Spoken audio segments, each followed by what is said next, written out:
प्रेमी अपने प्रेमिका को भगा के अपने घर ले आता है और उस प्रेमी और प्रेमिका की जोड़ी बहुत ही अच्छे से अपने घर में रहती है और उससे शादी कर लेता है।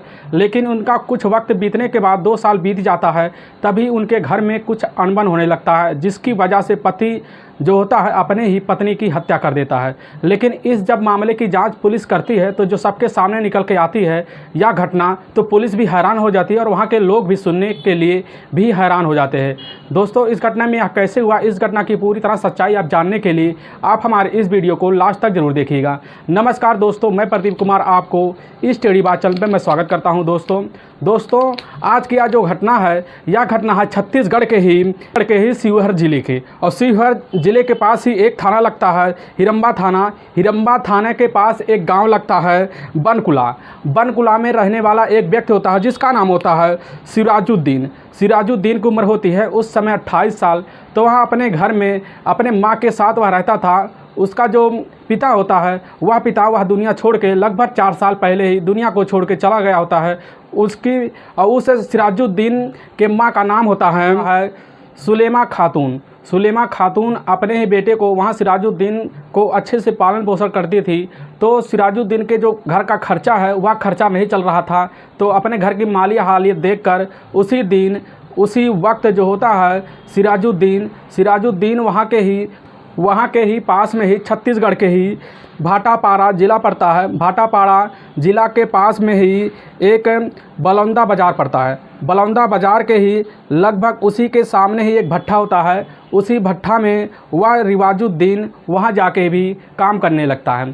धीरे धीरे वह जब काम करने लगता है वह पैसे अपने घर भेजने लगता है, जिससे उसकी घर की जो मालिया हालत होती है उसकी माँ भी संभालने लगती है, तो उसकी घर की मालिया हालत बहुत अच्छे से चलने लगती है। तभी वहाँ पर जो रिवाजुद्दीन होता है, रिवाजुद्दीन वहाँ पर भट्ठे पे अपने ही कैटेगरी में काम करने वाली एक लड़की होती है जिसका नाम होता है फातिमा। वह फातिमा से उस रिवाजुद्दीन का वहाँ ज़्यादा लगाव हो जाता है। फिर वह दोनों बराबर वहाँ पर मिलने लगते हैं। वह दोनों एक दूसरे का काम भी हाथ बटाने लगते हैं, जिसमें यह काम बटा कर वह अपना उसी समय जितना पैसा होता है आपस में वहीं पर बांट लेते थे। फिर रिवाजुद्दीन और फातिमा दोनों मिलकर वहाँ पर ही काम करने लगते थे। धीरे धीरे इनका वक्त जो होता है यह गुजर जाता है। लगभग कुछ दिन गुजरने के बाद यह दोनों वहाँ का फैसला लेते हैं कि अब हम चलो भाग के कहीं शादी कर लें, नहीं तो अगर इस चीज़ का जो है मामला तुम्हारे घर वाले सुनेंगे तो हमारी जो है शादी करने के लिए भी राज़ी नहीं होंगे।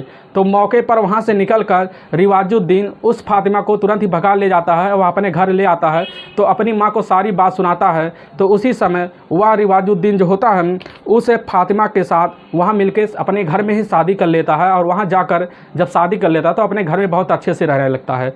तो उसी बीच लगभग 1 साल का वक्त गुजर जाता है। तो उसी बीच फातिमा को एक बेटी होती है, और जो बेटी होती है वह बहुत अच्छी थी और खूबसूरत भी थी। तो उस बच्ची की धीरे धीरे जब परवरिश हो रही थी तो उनके ही घर में कुछ खटपट ऐसा होने लगता है जिससे वह पत्नी और उस रिवाजुद्दीन के बीच कुछ झगड़े होने लगते हैं। झगड़े होने की वजह से वह रिवाजुद्दीन अपनी पत्नी फातिमा को इस कदर टार्चर करना शुरू कर देता है, जिससे उसकी जो माँ होती है सुलेहू खातून भी उस औरत को भी फातिमा को टार्चर करना शुरू कर देते हैं।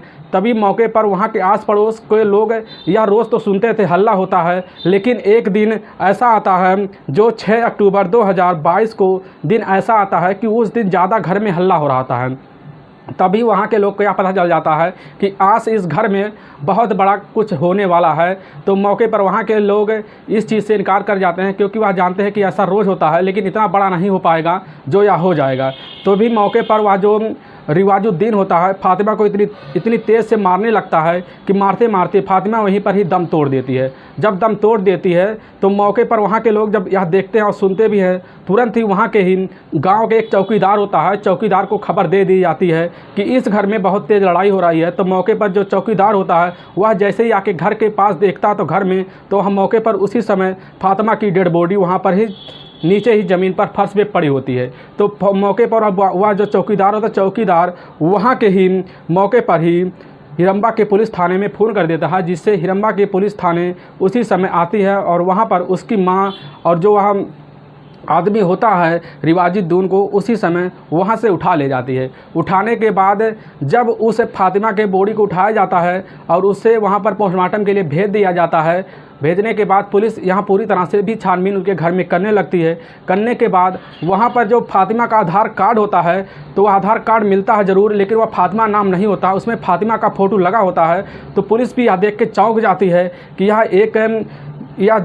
यह लड़की है या तो एक इस फातिमा नाम की लड़की है, लेकिन यह हिंदू नाम की लड़की कैसे पड़ी। तो उसमें देखा जाता है उस लड़की का नाम होता है लक्ष्मी, जो यह अपने ही घर वहाँ के ही जहाँ पर यह भट्ठा था छत्तीसगढ़ के ही बलौंदा बाज़ार के पास ही वह भाटापाड़ा ज़िले में रहती थी। तो उसी बलौंदा बाज़ार के पास जब रहती थी उसी गांव में, तो पुलिस भी उस पते को भी ढूंढना शुरू कर देती है। वहाँ पर पहुँच जाती है तो वह फ़ोटो उनके घर वालों को दिखाती है। तो उसके घर वाले, लक्ष्मी के घर वाले तुरंत पहचान लेते हैं और कहते हैं यह तो फातिमा नहीं, यह हमारी बेटी लक्ष्मी है।